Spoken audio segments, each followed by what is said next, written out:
it's so many false advertisements of people selling live performances and then they throw the track over. It's not live, yo. Where they voice at? It's not a lie. Why do you got a mic there and it's not plugged in? Yo, hilarious. I plug in my mic, so when I take pride in that. I plug in my mic. I'm not the greatest at audio, but But it's plugged in. yeah, like I'm trying. Yo, hilarious. That's something that I started noticing when I went to audio engineering school. Like, and he compared it to, to the girls that be on Instagram and they be sitting there in the kitchen in the pan on the stove, but the fire not on. Ain't no ingredients on the counter. Like, So they don't even know how to boil water. nothing's in the pan. Okay. It's all for show. It's all for licks. It's all a facade. A lot of these people. That's one of my big things. Like, at least if you're gonna be trying to like sell a visual, if you're trying to like put some, at least make it like, at least make it believable a little bit. Like, I'm supposed to be in the moment. Mic not plugged in. What's the point? How I'm supposed to focus on what you saying and the mic not plugged in? PhamTv, we back with another one. We got Xzeon, Bougie Hippie, Crash Nebula, All of the above. singer, rapper, dancer, poet, tattoo artist, and an ocean of creativity. Those are her words. Introduce yourself to the world. You did such a great job. I am Xzeon, resident bougie hippie. Okay, catch me literally anywhere because I float. I sing, I rap, I engineer. I'm a visual artist. I do tattoos. Jack of all trades, master of everything I put my mind to type drawing. So I don't know what to say. So, as far as I know you, crazy personality and all that, right? How do you come up with these names and do they reflect your personality? Absolutely. Xzeon, I came up with that when I was like 11, 12 years old. And it used to be my username on everything. MySpace, all that. Yeah. That was what it was. And once I got older, I learned about X, you know, the known unknown variable. I am not a person, I am an idea. I am, I am. And once you know me, you can take whatever idea you feel like that I preach, that I talk about, that I do, and they can't assassinate me. Because ideas are contagious, and once somebody else catches it, it's cooked. Sorry, guys, it's already cooked. I've been spreading the ideas. That's crazy though, because let's just go right.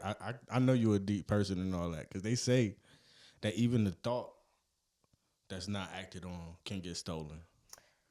What? Michael used to be on that. He was the more than king of pop. He was the king of making sure Prince didn't steal his music. What?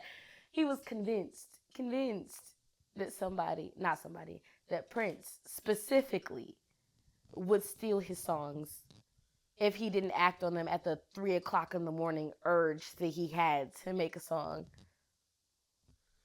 Look it up. Don't quote me. No, Look no, it up. no. I was gonna say, is that respect or fear? Ironically, I feel like it was neither. Because me personally, I can't speak for Mike, but me as an artist, especially since like there's been like this back and forth with like Prince and Mike, like has been like this is known information. It's more so like this is this is my heart, baby. Like when it came to me, it touched me. It didn't just come to me and settle. It came to me and started a fire. And you just gonna start that fire somewhere else.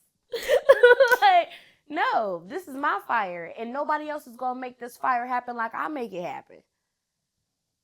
And this is no shade to nobody else. This is no disrespect to no other artist ever. But the idea that came to me and the thought that came to me and the fruition that I would bring it to is not going to be the same as somebody else is going to bring it to. It's going to be a completely different idea. It's going to be a completely different move. And ironically enough, I'm with the whole Mike and Prince thing. I'm curious because, like, to be convinced that it's going to happen, I would wonder how many ideas Mike had that he felt like that was my idea.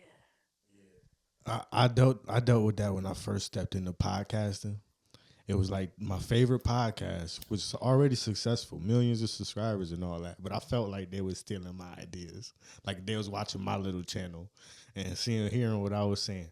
But I asked as a respect of fear because I think you got to respect somebody's art enough to know that if I let them get this idea, they gonna run with it. They're gonna run and they're gonna run far, and it's gonna be theirs. Because the thing about music is, whoever gets to it first, it's yours. Everybody else copied you, and As long Mike as you ain't do no proper copier. paperwork. You don't do that paperwork, somebody can still steal that shit on your ass. You hear the reference tracks when people come out. You know what I'm saying? We still don't think about them people.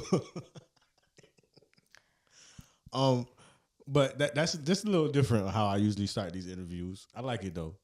But I want to go back, you know what I'm saying, to the origins of Xzeon. You know what I'm saying?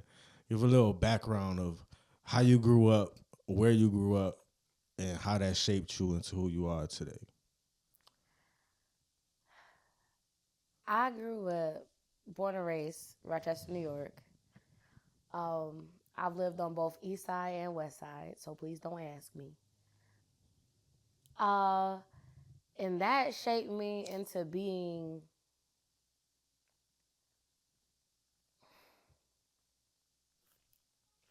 when you live in a city that has so much creativity and so much power and and just so much energy, it rubs off on you. It gets in you. It ain't on you, it's in you. It gets deep down in your soul and in your spirit. When you experience things and your life just starts to unfold before you, this is one of those cities where it's just like you gotta do something about it. You gotta do something, even if that thing is make music, make art, model, whatever you decide that you want to do with it. You have to, or this love my city to death, or it'll kill you. Like physically, mentally, spiritually, emotionally. When I was younger, I used to say that Rochester is where dreams go to die, but that's not a true statement. It's because I didn't understand that Rochester isn't where dreams go to die. It is the hostile environment. It is the harsh soil. You gotta be real. You gotta have it in you. You have to adapt, or it's gonna take everything from you. And so I learned that when I was young. I started writing at 10. I started singing at 5. I started writing at 10. I started performing at 14. I was rapping at 12. Because my life, my upbringing, I I I have a love-hate relationship with my upbringing because I personally feel like what I experienced created and cultivated and fabricated the person that I am today. I, however, also simultaneously would never suggest it to anybody. It's not advice that I would give anybody because it's not a good thing to have experienced. But I experienced a lot of pushback against music specifically. Like, I couldn't sing without getting beat. It was agitating. It was annoying. I was making noise. And don't get me wrong, I get it. Like, as an adult, you work 40 hours. You get home, you want to rest, you want to relax, you want to do this, you want to do that, da da da. And, like, it makes sense to me. Like, don't get me wrong. But also, like, as a kid, like, this is my soul trying to breathe. And at any random given point in time, like, I was the person pushing myself forward. I was the person signing myself up to sing in front of the school every single week. I was the person signing myself for Rochester's Idol and The Choice and all these different spin-off competitions that we had available. I was that person. I realized that I was singing in front of people trembling, okay? Trembling, voice shaking, diaphragm shaking, microphone shaking in my hand, but still had to get through it. Still had, because I was convinced. What convinced? I was like, no, because if you're going to do this, if this is what you want to do, this is where we're going, you can't be scared. You can't be shaking. You can't feel no type of way. So you going to keep doing it until you don't feel that no more. And what I learned is you don't not feel it no more ever. You just learn to live with the butterflies. You learn to coexist. You kind of learn that means this is that moment. Exactly. That not only is this that moment, but these butterflies are a part of my power. Like, this is energy.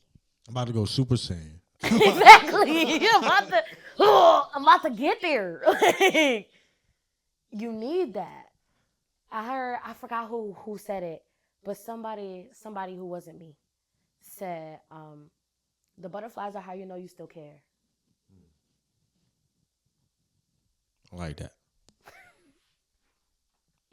You started singing at 5. Yes. What was some of the inspirations of? Was it just natural that you started singing and not to make it a bad move, but when the the worst situation, that's not a word. Don't get on me. I was going to be great. What Continue. when the unfortunate stuff started happening? How did that affect you with the singing? So I started singing mostly because my mama sang. My mama sang, and I would sing with my mama, and we would just be singing together, and we still sing together. I love it. But it was one of those things that was like, this we bond doing this. Like, this is Ohana time. And when unfortunate things started happening, that's when I learned that singing is powerful. It heals. Like, you can feel that. And everybody talks about, like, making other people cry and giving other people goosebumps and stuff like that. But, like, when you sing something and you feel in a way and you feel that deep in your spirit and it's in your whole body, bruh, it's another drug, bruh. It's another drug. You get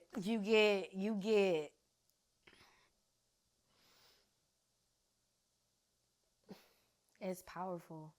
I can't even explain it. Like, it's more than a head rush. It is more than a lack of oxygen to your brain that causes you to get a little high. Like, it is reparation of your physiology and of your spirit. Did that situation did it make you want to be greater at singing, or was there ever a moment that you wanted to give up? I never wanted to give up singing, but I have wanted to give up the pursuit of a career in singing. For a multitude of reasons, but you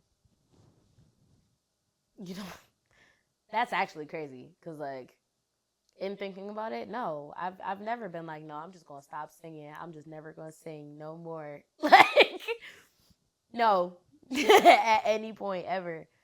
But my thing was always like, I don't want it to be ruined for me.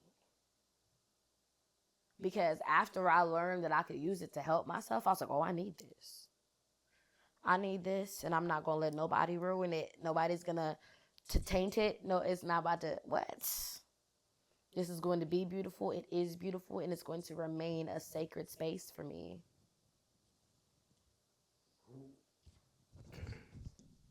Who were some of your inspirations of your style? And also, when did the rapping start? When did that come in play? Okay, so I started, I listened to a lot of my older sister's music because I was always in trouble. So phone was always took, computer always took, never allowed to watch television, grounded on the constant regular basis. And so the stuff that I took was often my siblings' stuff that they was playing and I could hear it. And so my older sister, great influence on my taste in music of listening to like SWV, Lauryn Hill, Amy Winehouse, like I love good singers because of my sister. Shout out Sadie. And even that Amy Winehouse name, like you name people that show a lot of emotion. You know what I'm saying, when they perform their art, and that definitely speaks to you. I first seen you. I don't know if you know this, but I first seen you at a Hometown Heroes. 15? I don't know which one it was. I forget, but I just remember you was beating on a chair. Yeah, that's my thing. I like to do that. And I don't know if you was freestyling or you had some shit that you had, but that performance alone just speaks to, you know, what type of performer you are and how you really express yourself. And then you came to the mixtape. Even before that, that's when I found out you was a rapper, when you was at the Cypher. So that's why how did that all like come in? Like, nah, I'm about to rap too. You know what I'm saying? Like, So, and also like, my bad if I'm cutting you off, but I just want to elaborate. It sounded like you had a very talented musical family as well, though. Like, I definitely have different aspects of music in my family. Like I got an uncle that's a DJ. My brother started coming up to be a rapper, be a producer, things like that. My sister started a record label, and she would like teach me, my sister, and my cousin. Like we would choreograph dances. She would write songs for us. Like, bruh, we just knew. When I tell you, we just knew. Like, we just knew. Like, oh nope, any day now, any day. But with rapping, me getting into rapping, that's my brother. That was, he would listen to a lot of rock, and first of all, they spit in rock. Can't nobody convince me that they don't be spitting. They just be screaming while they spitting, and I love that for them. But alternatively, he was also listening to a lot of Eminem, and I wasn't allowed to listen to Eminem. Probably because, of what he was talking about at the time. You got to remember, like, this is like 2000s. I started high school in 2010. So, like, that's when freaking Recovery came out. And so it's like I was listening to all of this, like Marshall Mathers LP. I'm listening to I'm listening to Kim. I'm listening to My Daddy's Gone Crazy. I'm listening to Sing for the Moment, Stan. I'm listening to, can spit them word for word, been listening to them for hours type stuff. And so that love came from my brother, and me wanting like a relationship and a closeness with my brother, and I couldn't because he didn't want to be close with me. And so I started liking the stuff that he liked. That's what I did. And then when I started getting older, I was like, yo, this is fire. What he said. Oh. I don't know how quotable I can get, but what?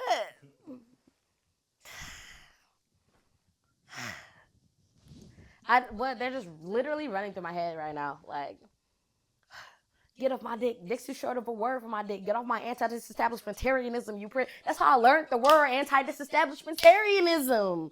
Like, bruh. That's a word right there. And so I learned not only a love for rap, but a love for lyricism, for crafting words together. I'm watching interviews of this nigga fucking rhyming the word orange with door hinge and porridge and like, and I learned like, oh, okay, period. Like, and I'm a kid. Like, I'm still in English class, and I'm sitting here taking them to my English teacher. I'm like, I'm writing stories, and I'm writing raps, and I'm writing poems so that I can get out of doing my homework. Because I can prove to you that I know English. I can prove to you that I know syntax. I can prove to you that I know metaphors. I can prove to you I know similes, and I can prove to you all of these literary devices if I could just show them to you by example. In the way I want to. This creative writing, right? So how you gonna judge my creativeness? Exactly. I'm writing creatively. So of all your arts, which one came first? Which one is your favorite? Oh, there's an important step in there. Because I was listening to Eminem, I was writing my raps, I was like doing my thing. I don't know if anybody remember. Y'all remember Miss Rap Supreme?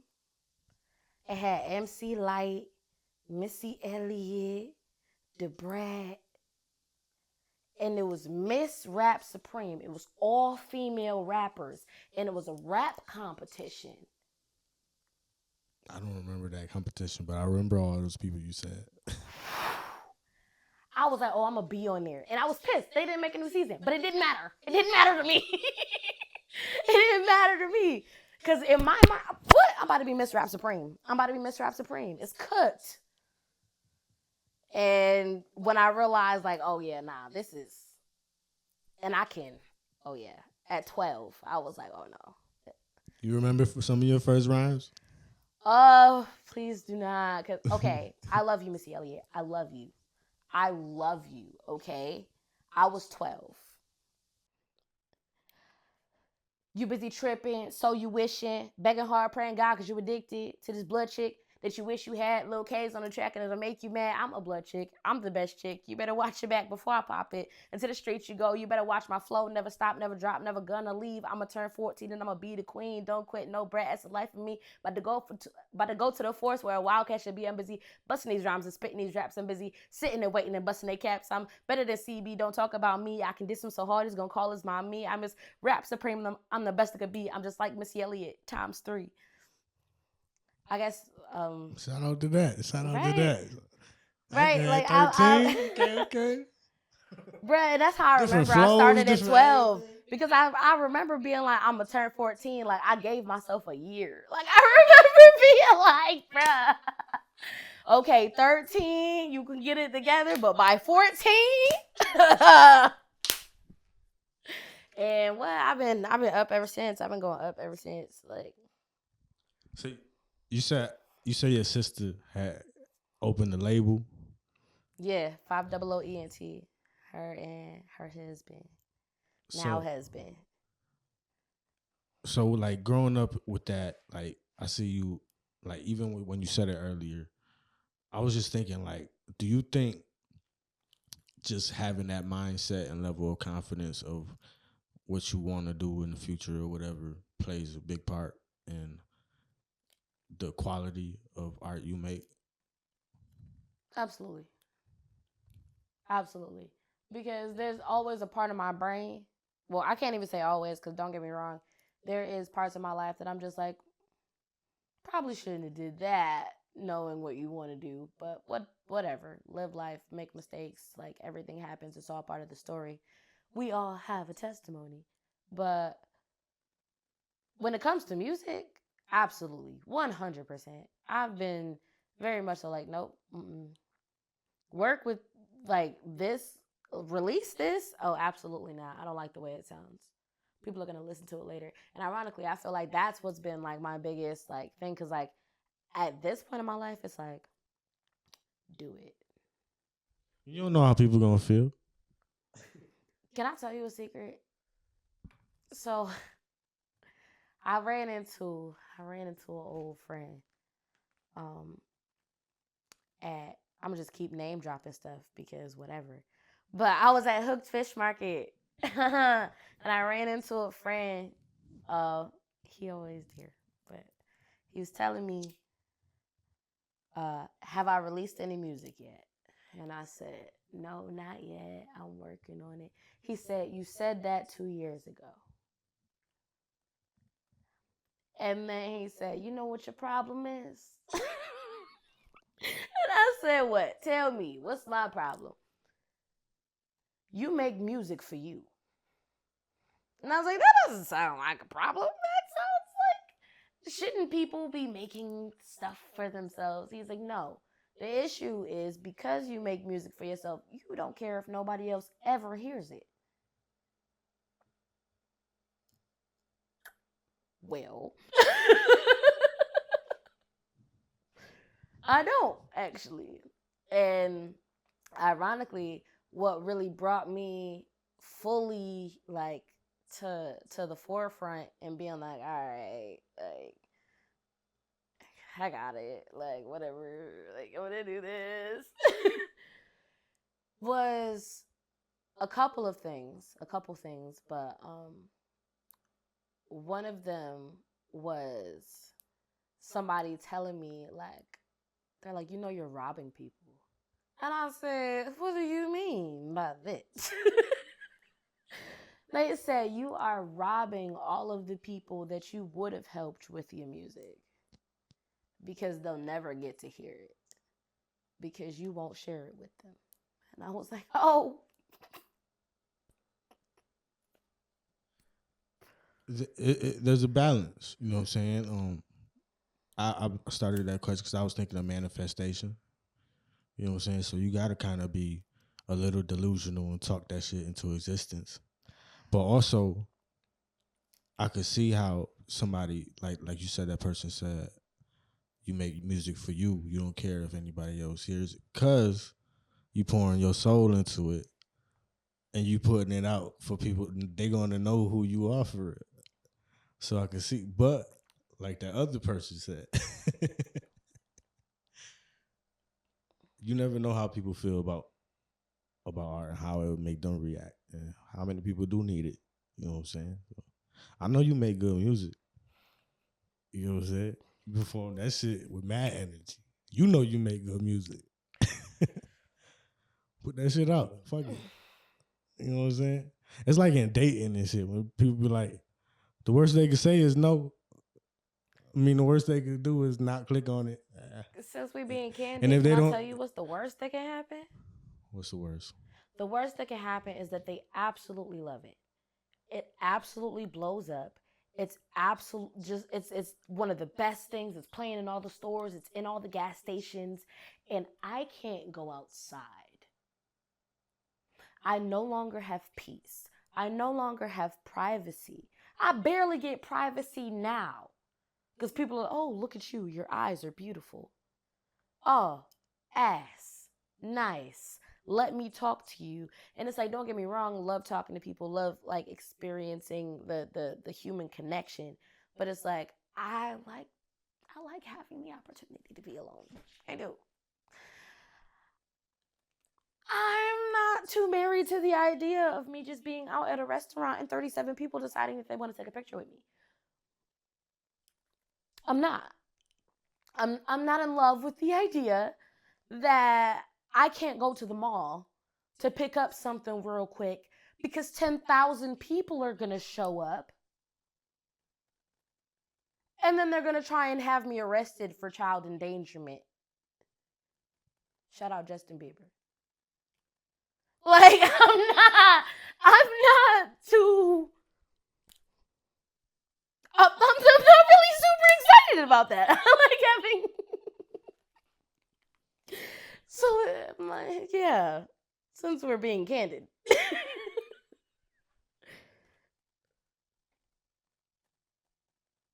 So, what's your favorite part about it? About the music? Connecting with people. Kind of ironic, isn't it? It is. Because it's like, in these parasocial relationships, there are no boundaries. It's like once I've let you into my diary, you feel like you know me well enough to just access me. I get when people just touch me without my permission.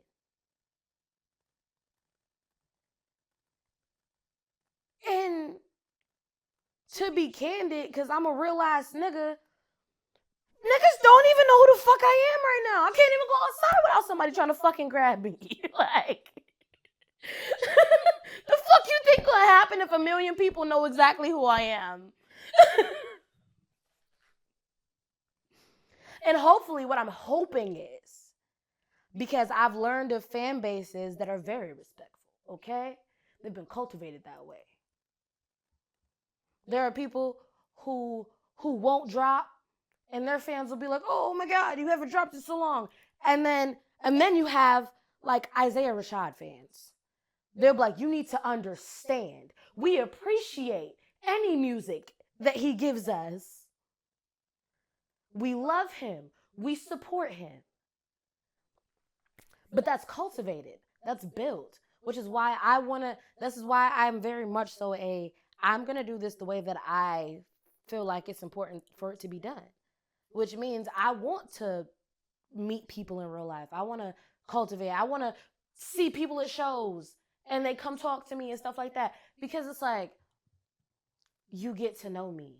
And when you get to know me, you know what I like, I don't like. You get to learn my boundaries and things of that nature. And that's how you build that fan base. You build this community of people who are like, yeah, no, she doesn't like that. Actually, I'm going to conduct myself in this way because I respect her. And so, yeah.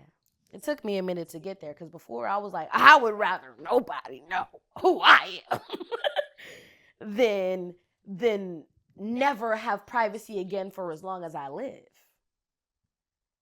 Because like I think about certain people, there's certain people who they would have to disappear for 30 years. They would have to let themselves age for us to not and then we would sit here and be like, you know, you kind of look like. For them to ever get any peace ever.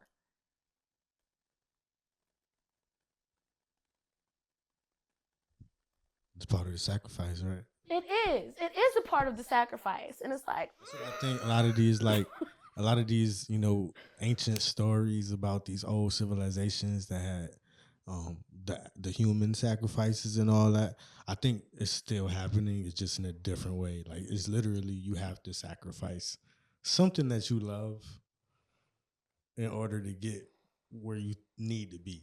I like saying need to be because I feel like everybody's going to end up where they need to be.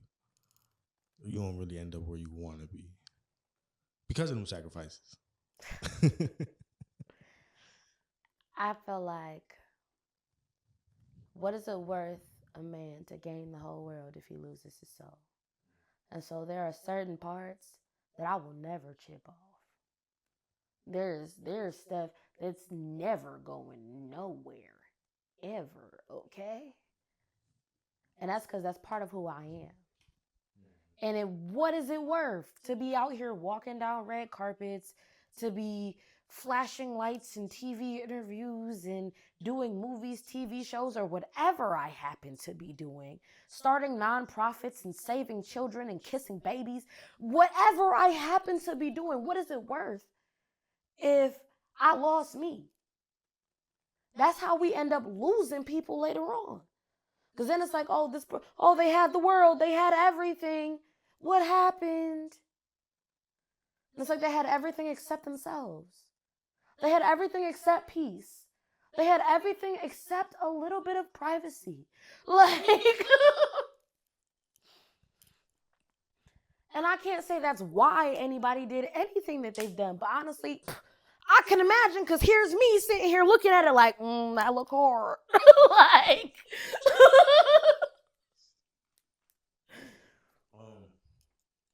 Before we move on to different artists, we had you pull up to the mixtape. I got to bring up the mixtape, being one of the co-founders. You know what I'm saying? Shout out to Irie. period. You know what I'm saying? PhamTvs.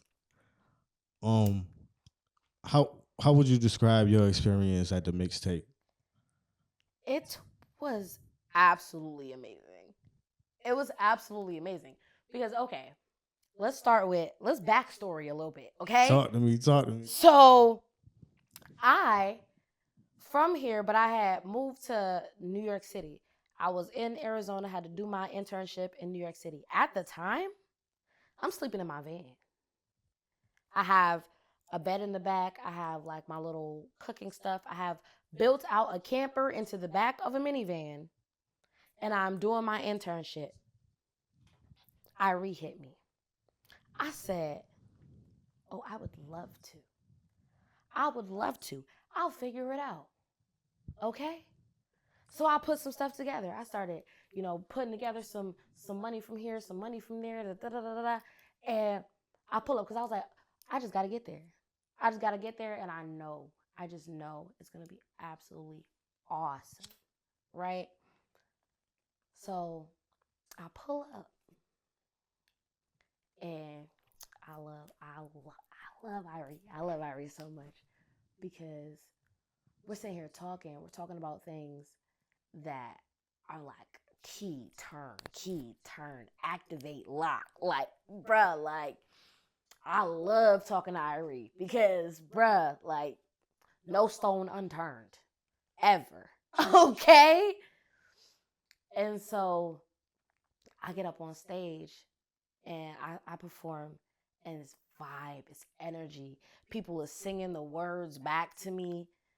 This is the first time you hearing the song. I just wrote it. But like, it's all good vibes. It's all good energy. And there was a lot of love in the environment. There was a lot of peace. Because me personally, I done performed all over the country, and sometimes you don't feel that. Sometimes it's not all love. Sometimes it's not all peace. Sometimes it's, oh, I gotta prove to everybody that I'm better than them. Oh, I know it's other people in here, but I gotta, and it wasn't a nut dragging contest. Like, it was very, very much so like a support, uplift. We, like, the same way I said something about crabs in a barrel earlier. Well, no crabs, and it wasn't a barrel. Like, See, personally, as one of the co-founders, I love to hear it from the artist's point of view. Because not to be cocky or nothing, I know what we put together. We put a lot of hard work into this. And the way we keep it exclusive, we want people to just show up. You know what I'm saying? Show up and see what's going on. You know what I'm saying? I was watching the performance a little bit earlier. I was watching the footage back. And like you said, like, my favorite part of mixtape is when I be sitting behind them tables and I look up and I see the look in y'all eyes when y'all see the crowd participation, and y'all like, hold up, like, y'all paying attention. And I said that on the radio, and they kind of laugh like, oh, nobody's getting paid attention to. You're not at these shows. Nobody's paying attention. especially at like showcases and stuff, because you got to remember, oftentimes you're in a room with other artists. Yeah. You're not in there with the general public that's trying to be entertained. You're in there with people who are trying to remember their words. You're in there with people who are just like, generally speaking, artist places they're not generally good showcases. Like, but it wasn't like I'm a cheer for my mans, but like nobody else. Like, I'm a engage with the person that brought me, but nobody else. Like, That's what we try to build over, fam. You know what I'm saying? Because that's the name. It's fam. You know what I'm saying? So, and just like, for the lack of better words, haters, it's all about the artist. Like it ain't about us at all. We make it all about the artist, and it's a whole vibe. No incidents, no nothing. We chilling, we enjoying music, and we recording this motherfucker because it's about the content at the end of the day. You know what I'm saying? And I feel like we provide a pretty good package. For sure. You know what I'm saying? Um, but okay, your other art. When did tattooing come into play? Oh, And is that a love? I I enjoy tattooing. I don't know if I would say that I love it. I feel like there's a certain amount of blood that goes into love. And I enjoy it a lot because I enjoy drawing. I draw compulsively. I draw at bars. It's one of my favorite things to do, actually. I go outside. I was gonna say, did you start as a doodler? Yeah. I'm a real big doodler. What? Doodle Bob over here. No.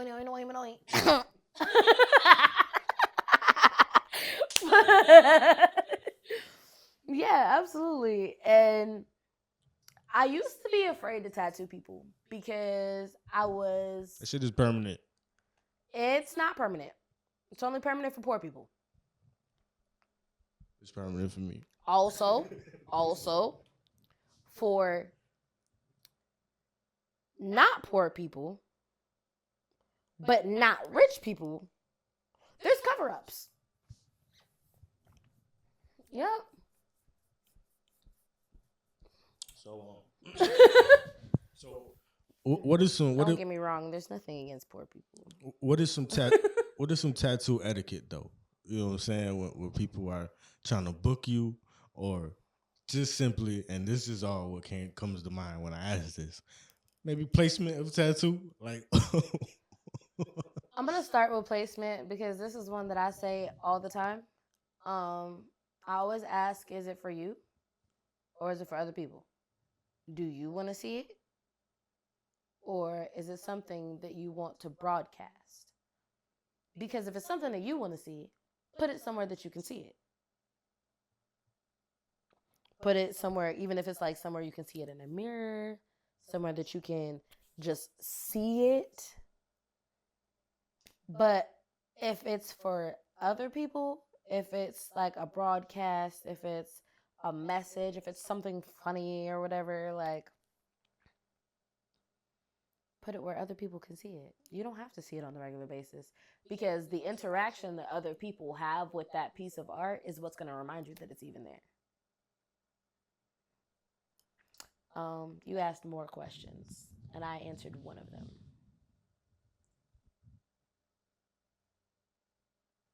Oh, just tattoo etiquette when they booking with you and tattoo etiquette. To walk in, there is not really a thing, but to book an appointment, to set out a day, a time specifically. Let me rephrase that. Most people charge deposits for everything. Me, personally, I don't charge deposits if you're just going to walk in. However, if you want an appointment, you want a day, you want a time, you want me to not do whatever I want to do, you want me to not go shake ass on a Saturday night so that I can tattoo you, I need a deposit. Okay? That also being said, communication. Because, it's one of those things where, and it, like, I feel like I'm saying tattoo etiquette, but in all reality, like, this is like a doing business or getting a service from anyone kind of thing. But outside of paying for time and things of that nature, like, maybe it's just me, but like, I want to know. I want to know everything. Like, I want to know if something happened, if you're going to be late, but also I want to know why you want this tattoo. what does it mean to you? What's like, you feel me? Like, what's going on? What's going on in your head? Like, da da da. You know, things of that nature. So this is how you know the conversation going smooth, because you just brought it up. You brought up the shaking of ass. How did dancing get introduced into your life? Oh, I I was going to school. Very stereotypical, actually. Very very stereotypical, actually. I was going to school, and I needed a job that I could go to school and work the job, but also I have a child, so I needed him to have child care during the time that I'm either in school or at work and things of that nature. And it's easiest to do that at night when he's asleep. And so, yeah, I started dancing that way because I was in EMT school. So, That's fire. Did you finish that off? yeah, I did. Fire. So you was bringing people back to life when they passed out on you? Absolutely not. No, never, actually. No, crazy was what happened.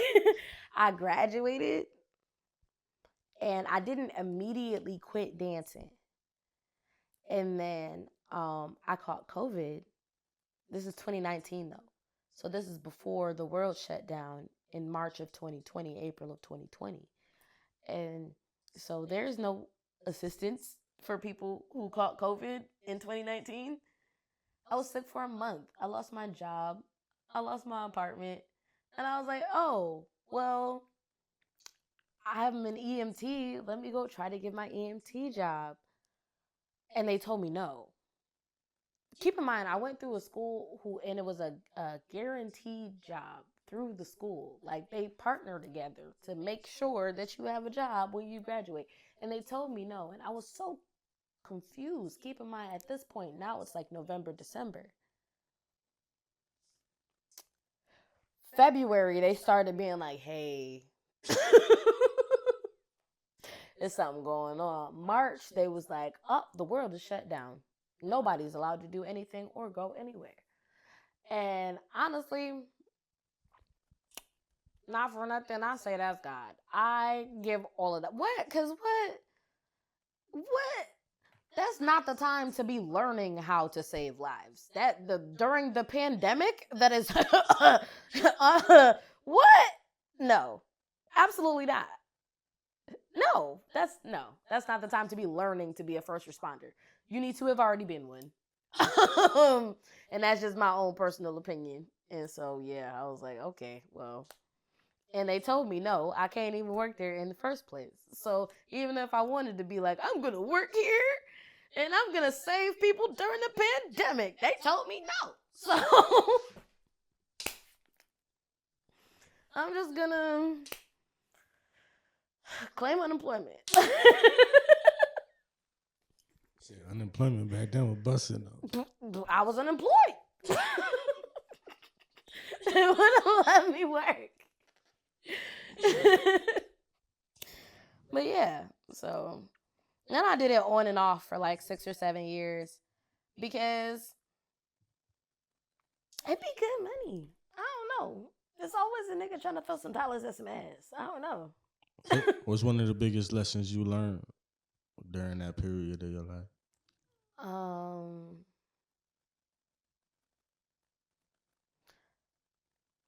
You can't do everything alone. You can't do everything alone. Like, that was probably the biggest one. Because, like, the number of times I about got myself into some fatal trouble, okay? And I'm in this whole state by myself. Like, it's not even like I'm just in this club by myself. Like, I'm on this coast by myself. Like, I don't know nobody nowhere. Nah. Mm-mm. But I say, because you mentioned Arizona. Where did Arizona come and play? Oh, Arizona was after that. I didn't dance in Arizona. I was in audio engineering school. Oh, okay, that's where you was at school. Yeah. Did I'm a chronic schooler. I like did going to school. That's always good. Did dancing? Okay, I'm not gonna focus on the dancing all the way just because of that. Let me say, did dancing in school? How did that affect your creativity? Ironically enough, while I was dancing was probably the easiest time to make music. I was painting. I was just out here making stuff for absolutely no reason at all.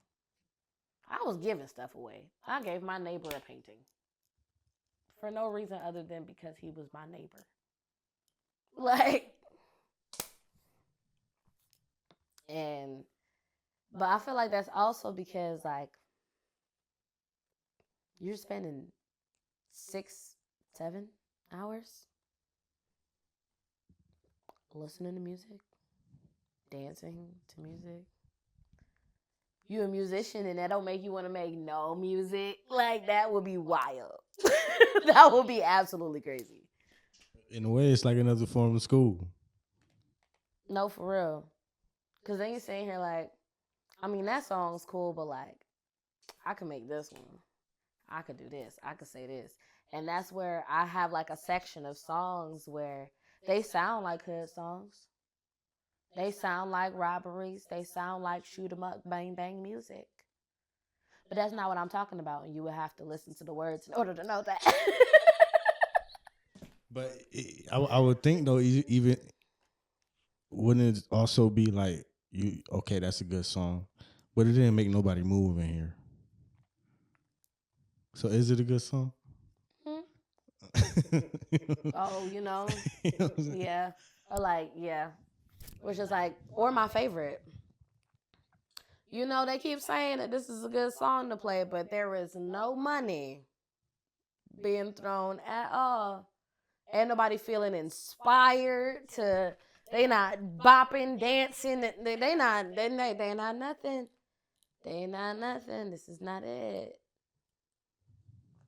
I know you might have wrote this song for this reason, but it's not doing a good job. But then also there's songs that do a great job. Like what's that? What's that song? The baby mama ain't shit. She won't let me see my son. But you fuck with her, I'ma pop my gun for saying no 1-1. Yeah. That will up every time. Dollars in the air. Carpet on the floor. Green carpet. It's beautiful. Every time. So, yeah. Who your top 5 artists? Me.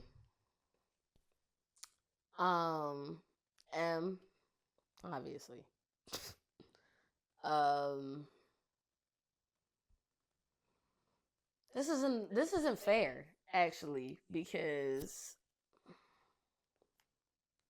you said artist and artist is an all-encompassing word. So like if I were to say fucking Michelangelo, like you wouldn't be able to look at me crazy because he's an artist. But my thing is, if that's the case and it is in fact all-encompassing and you only gave me 5, that is actually a diabolical thing to do. So you want me to keep it in music? I'm just saying, like, if there was a category that would make more sense, it would still be difficult, but that would make more sense. But since you said artist, that's my flabbers are gassed. Like, Shit, Michelangelo type shit. That type shit. I like to go. Like, well, I mean, Michelangelo was just the first nigga that popped into my head. He not even on the list. But no offense, Mr. Michelangelo or whatever. Jesus is that? I'm just playing. Um, cause like, okay, so I would be like, This is gonna haunt me later. I know it is, but I'm gonna say it anyway. So there are people who live in the same categories to me. And so it like them being my favorite, it's like they're together even though they have nothing to do with each other. So for example, Jessie Reyez and Amy Winehouse, they are like they would take up one spot since you only give me five. And so you feel me? They would take up one spot because yeah. And then at that we would have to, I don't even know. Like how would I even fill the rest of these spaces? Because how am I gonna put fucking fucking Hobson, Kendrick Lamar, and fucking what is her name?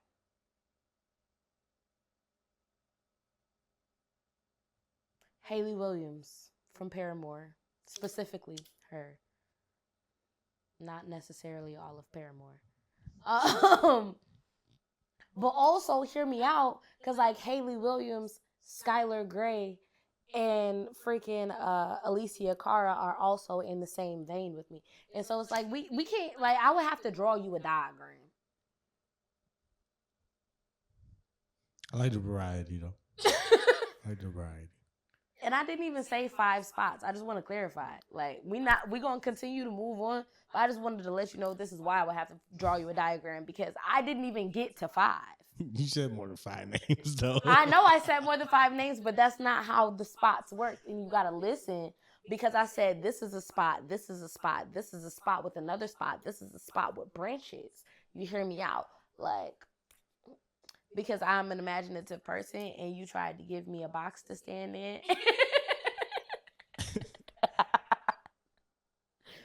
So what got you interested and what made you implement it into your personality with the galaxy and the nebula and the stars and what got you all into that?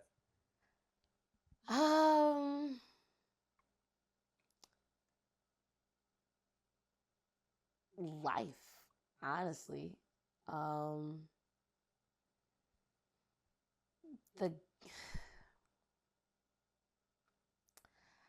For a long time I used to just say the universe. You know, the universe said, the universe did, the universe, the universe, the universe. As to paraphrase, but like consciousness, spirit, galaxy, like universe, it's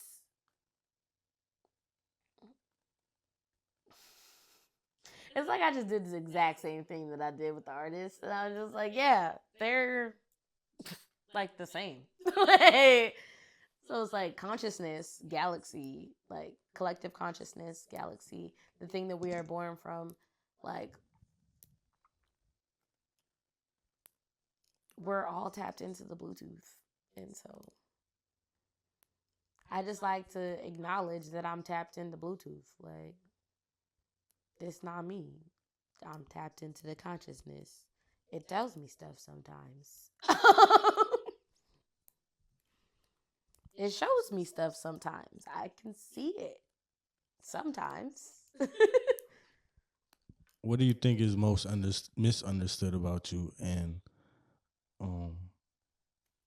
I guess do you wish people understood it or do you not? Does that not matter to you?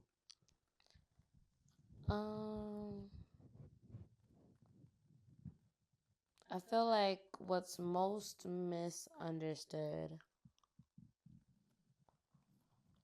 is that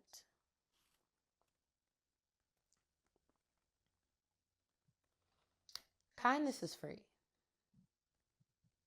Everyone deserves kindness. Human beings, animals, plants, the planet. Everyone deserves kindness. That doesn't mean that I'm flirting with you. That doesn't mean that there is something more here, you know? That doesn't mean that I'm trying to get something from you. That doesn't mean I have ulterior motives. That means that I think that people deserve kindness, and kindness is free. And it comes in abundance. Like, I gotta pay nothing to be nice to somebody. Well, to be kind to someone. And so, yeah. And I feel like that's a big thing, because I often have like a very bubbly personality. I like talking to people. I like holding conversations with people. I like holding conversations with people that I am never going to speak to again. Like, I absolutely love that, actually. Like, it does something to me to be able to really just like connect with somebody, and it's just like, and you're going to go on about your timeline, and I'm going to go on about my timeline, and we have had this interaction. Like, I know you exist, you know I exist, and we have created and collided in this way, even if I never talk to you ever again. So like make the most of the moment no matter what. Absolutely. Yeah. You'll never miss a divine appointment. What is your opinion on dating in this day and age? And you mentioned you had a child. How does that affect dating? And how did having a child affect you? You gotta start asking your questions one at a time. Uh, dating now is why I made that face. Let's start with that. And then you're going to mention my son. That's why I said you got to ask him one at a time. Because I'm over here making a stink face, and then you're going to mention my baby. Like, now I got to smile because I know I Never can't let be him know your still next making move. this face because I don't feel that way about my son. But also dating today, oh no. I mean, first of all, I would love to date. That would be awesome. There's shit in the dating pool, though. I don't know who did it. I don't know. I can't point no fingers. But there's shit in the dating pool, and for some reason, niggas not getting out. I don't know.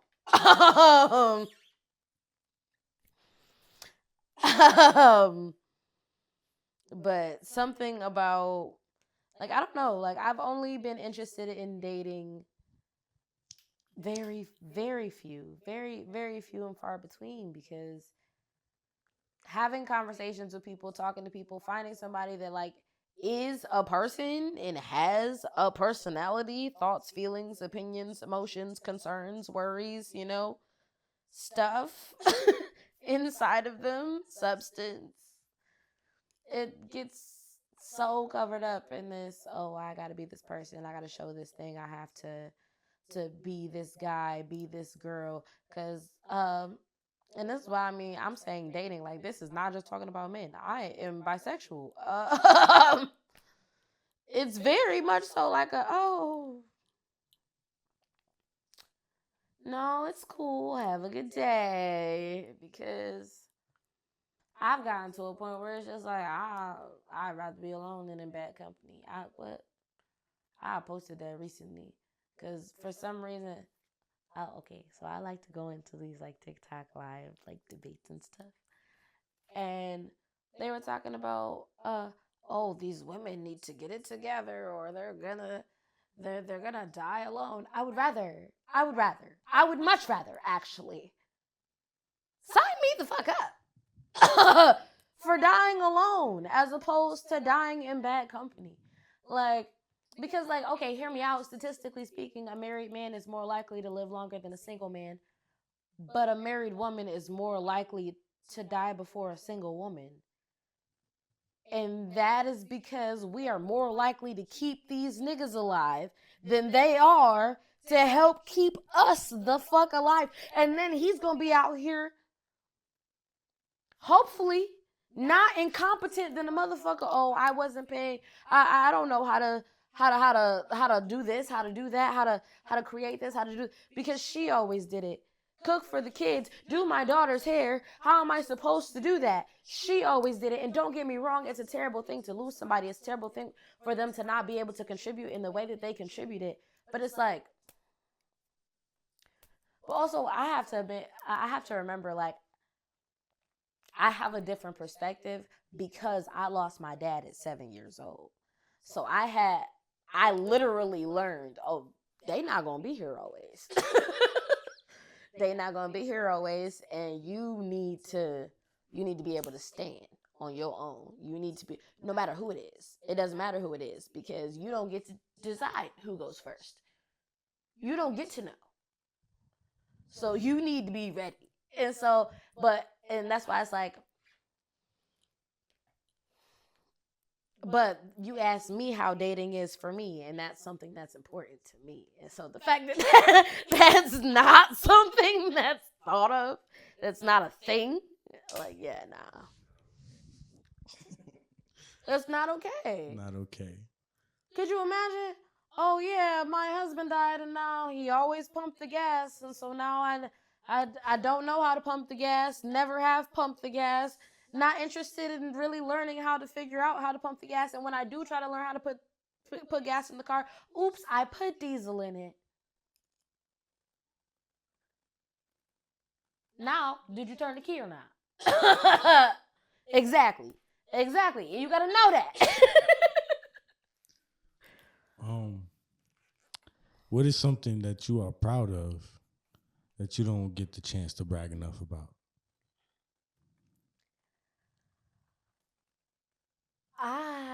First of all, you going on with questions. You had 3 questions earlier, and I answered one of them. And I only know because the second question was about my son, and I haven't spoken about him. Well, if you want to go back, is how does he affect your dating? How does he affect Dating. I'm very, very cautious because I don't let people meet my son. I don't, no, definitely not early. Like, and that's because I don't know. I'm very prickly about my baby. Like, I don't even post him on social media. Like, I'm very prickly about my baby. And so when it comes to, but also I'm always thinking of him. So if I'm picking somebody, it's like, oh, how is this gonna, because I know him. And I need to know how, like, I need to see if there is like if you're looking at a puzzle piece, like, do it even look like it fit in that spot to even be trying to put it there? Because if it's the wrong shape, there's really no need to even go further. You might as well just go ahead, put that down, and pick up a different piece. Yeah. And the third question was how did he affect you? How did he affect me? He's the only reason why I even feel like I gotta do this. Because I am very much so you can do whatever you put your mind to. You can achieve whatever is in your heart. If you can think it, the brain doesn't create impossibilities. And so if you thought it, it's possible. All you have to do is get to the how. And lucky for you, how is generally not your business. Or I don't know about other people. How it happens really don't be none of my business. I show up. And I show up as myself. And stuff happens. But I forgot where I was going with that. Hold on.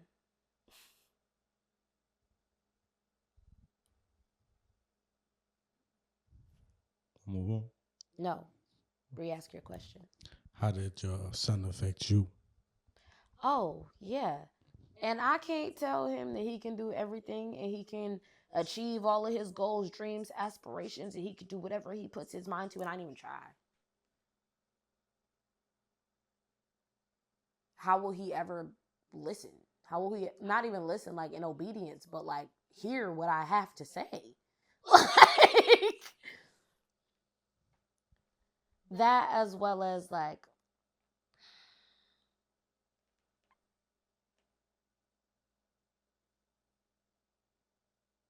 I'm gonna do it. Okay. So capitalism is one of my least favorite things to be a part of. And the fact that I brought a child into this world that has to abide by capitalism because I haven't reached a certain status that buys him out of capitalism. I can't stop, won't stop. Can't stop, won't stop. He will be free as long as I got anything to say about it. Because what? Well, he is so smart. And he should have the right to freedom. He should have the right to peace. He should have the right to whatever he wants to put his mind to or not to. He deserves that. So I'm going to go get it. That's how he changed me. Because before, I didn't care. I was like, well, it might happen, might not. Oh, well. I'll put work into it. I'll do my best. And if it happens, it happens. And if I'm singing at coffee shops on Tuesday afternoons because, that's where life takes me, I'm totally fine with that as well. Like, and that's where the issue of where we was talking about earlier, where he was like, you do it for yourself. Like, absolutely. And because I do it for myself, that's the issue. But since him, that's why we even have potential release dates. That's why I'm gonna get a tour bus. That is why. That is why. That's why I'm out here. Let's talk about them dates then real quick. What you working on? I am working on a single to release. To be determined. To be determined. You say you just performed it at the Black Culture Fest, right? It is still that same one. A lot happens when you are your entire team. You gotta, and so I'm gonna be responsible and push the date as opposed to trying to force it. You feel me? And so to be determined. It is still the same song. It is Say Yes. And it's so crazy because first of all, do whatever editing you do, but like, why do I feel like we had like a whole like smooth conversation, and now as soon as I'm talking about my stuff, I sound strange. It sounds like you don't want to tell nobody about it. Right? Almost like what we was just talking about. I try to just bring it in here because I know you asked for an interview for something, right? Yeah. You know what's crazy? It wasn't even particularly for that song, but I love that song. I love that song so much. I call that my radio song. What? Mark my words. That's gonna be the one. That's the one that they was singing at Mixtape. Yeah. When I call you, say yes. Let me clip some up. Hold on. Yeah. Who are some artists that you would like to work with? And do you think women artists get the respect they deserve? No. Absolutely not. Which is absolutely crazy because while it's a male-dominated field, there have been far too many respectable women that have come, and not even respectable like, oh, they don't talk about this, they don't talk about that, they don't blah, blah. like very much so like lyricists. Regardless of what you're talking about, bars is bars. Like storylines and punchlines, they speak for themselves. So regardless of the content of a particular song, consistency of creation and of contribution contributing to the game is, there have been far too many women who have done it for us to be still having certain conversations, or for people to automatically lose certain merits and certain badges just because certain shit happen, or as soon as you start fucking with a nigga that people that people know about, that people heard about, now all of a sudden that diminishes you in some way. Remember that time I said capitalism? Let's add patriarchy to the list, because let's be real, a lot of the things that people complain about with female rappers, and I'm talking about quality female rappers. I'm not talking about no industry plants. I'm not talking about nobody who cadence sounds the same in every single one of their songs. I'm not talking about them. I'm talking about actual artists, real rappers. Like, they definitely don't get enough respect. Absolutely not. Absolutely not. You wanna know how I know they don't get enough respect? This is evidence that they don't get enough respect, okay? Every time, I can't say evidence, personal experience on how I know. Every time a new person hears me rap, they be like, oh, you a rapper? Spit some. And I rap. They tell me, oh, you rap like a dude. How disrespectful to the women who came before me that spit and been spitting since before I thought about picking up a microphone. How fucking dare you? So that's how I know that they don't get enough respect. You have more questions. My bad. I went on a tangent. So I was saying, who would you like to work with? Who would I like to work with? Is this like a fantasy list or like a real list? A real list. Okay. Well, if it's like building a fantasy football team. If I had a fantasy list, there's people who I put on this list that I can't work with for mortal reasons. But M's definitely on the list. I know I done said this man name like it's like you conjure him. Like, I done said this man's name like 10 times in this interview. But it's all love. It's all love. But definitely Eminem. Definitely Eminem. Definitely Jessie Reyez. She is absolutely phenomenal.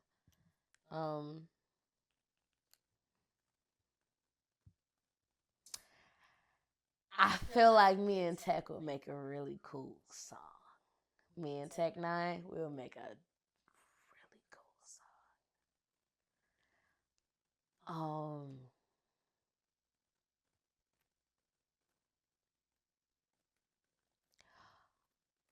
Me and Chance the Rapper would also make a really cool song. Snow the Product.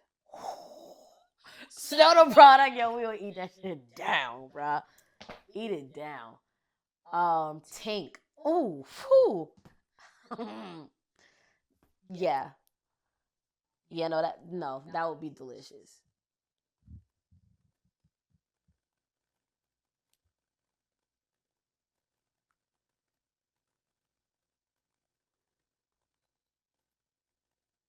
I feel like I would want to make a song with Cardi.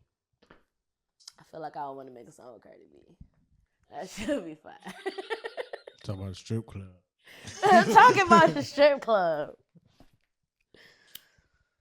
Now, any last words you want to give to the people? Hopefully, this not the last interview. So maybe just some words you want to leave with the people.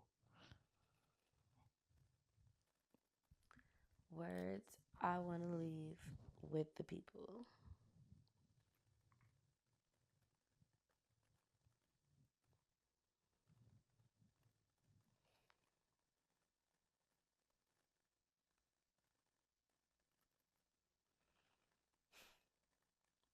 Feel your whimsy. Be possible in public where people can see you. Because the only thing that ever stopped somebody from doing something was thinking that it couldn't happen. And follow me on Instagram, Bougie Hippie. Bougie, because I can't spell. And hippie has 2 E's, but PhamTv, Xzeon, we out. Peace.